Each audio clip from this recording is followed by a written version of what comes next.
nga 13 omwezi guno ba minister nga bakulemedwa mu Prime Minister Dr. Lahana Lugunda balambule doli ya Mulago pya eri Mulago Specialized Women and United Hospital. Digital X-ray machine is able to also help us ascertain what the pathology is in real time. Liawo mento omukyenda mbutano obukadde lwenda mbona nga sente zino zava mu Islamic Development Bank. Ku lunaku lwa Dr. Lugunda ne Minisitiri w'ebyobulamu Dr. Ruth Achenge bategeeza nti eddwaliro lya kusasulira naye nga mu kiseera kino bajjanjabira bwereere ng'ebikujjuko bya mefuga okutuusa nga 9 omwezi ogujja. Our service is going to be free of charge? No. Some of the patients will require to pay. The very deserving cases may get treatment and payment will be by the state. On behalf of the government and the people of Uganda, I accept this facility. Kyoka ebisale bya gavumenti byegerekedde abalwadde byongedde okutabula bannayuganda. Ebimu ku bisale bigerekeddwa biri nti okulaba omusawo asasula $5,000, abalwadde ab'oku bitanda bakusasula $8,000 buli lunaku ez'ekitanda n'okulya, okwekebeza sitimu 2 okukebera omusaayi okuzuula obuzaale $5,000, okubudaabuda abalina endwadde 15, ekifaananyi ky'ekisiro y'enjawulo $10,000, ekifaananyi ky'ekisiro kya bulijjo $3 ka TV ka $10,000, CT scan $9,000, okwoza ebiwunde $2,000, okuzaalisa okw'okusindika $99, okuzaalisa okw'okulongoosa obukadde 2, okugemesa omwana $7,000 buli mulundi, okulongoosa n'abaana obukadde 2.5, omukazi okusibwamu ejje eriwedde okwalula n'afuna olubuto obukadde 13, omukazi okusibwamu enkwasi z'omusajja n'afuna olubuto obukadde 14 mu $60,000.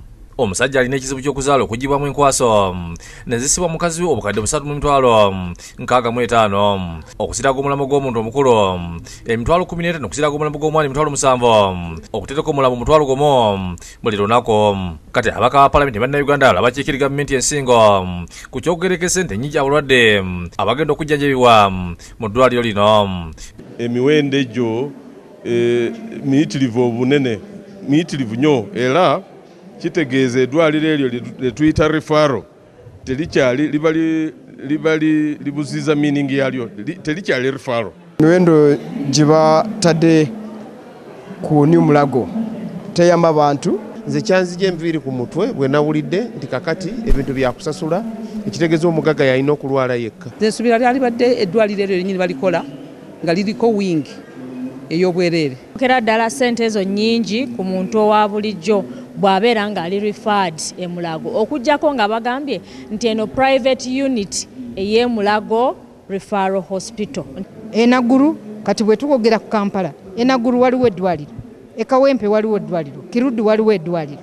Omwogezi w'eddwaliro lino enokusaasira ategeeza nti okufuna obujjanjabi olina okuba ng'osindikiddwa abasawo abakugu okuva mu lwaliro ga gavumenti ag'ebitondo. Tutadde kwentegeka tujja kuba nga tubalabirira abatasobola naye n'okuba nga bakusindise, si ddwaliro lya muntu yenna akuyingiramu gamba nti ovuddeeyo oyingidde muno. Buli omu alina okuba nga bamusindise, oba oyise Kirudu, oba oyise Kawempe, oba oyise Mulago National Referral Hospital, oba oyise Mbarara, oba Mbale, oba Arua, balina okuba nga bakusindise. Kusaasira gavumenti eddwaliro likoleddwa okukendeeza omuwendo gw'abantu abagenda okufuna obujjanjabi obw'ebbeeyi mu mawanga ag'ebweru. For a long time, Ugandans have been flying out of this country, Nairobi, South Africa, India, because we did not have a super specialized facility, that would work with those conditions. So we have been losing a lot of foreign exchange because of lack of specialized facilities. So the construction of the 450-bed capacity, state-of-the-art maternal and neonatal hospital was supposed to answer that. Twogedde ku n'abamu ku bantu betusanze mu ddwaliro lino ne bategeeza engeri okulaba oba waliwo enjawulo mu nkola y'abazaalisa n'abasawo b'e Mulago n'abali mu ddwaliro eppya. Ebirimu era nange nzize ndaba endeese mukyala wange ndaba ekipya ate akirozeeko ate era bwe kinaamukolera asigalireyo ddala. Kiba kisobose bakula engeri yonna yonna gye bayinza okukendeeza mu bisale ebyo okugulongako nobalengambakagenda bekubasawo. Eddwaliro lino lya myaliriro 9 nga lirimu ebitanda 45 n'ebyuma eby'obujjanjabi eby'omulembe byamumesa obukadde bwa $8. Lyazimbiddwa mu myaka 3 okuva mu Juni 2015 okutuuka omwezi guno. Obedi Lutale ne Mutebi Sulaiman bekusakidde eggulire lino Lwabukedde TV.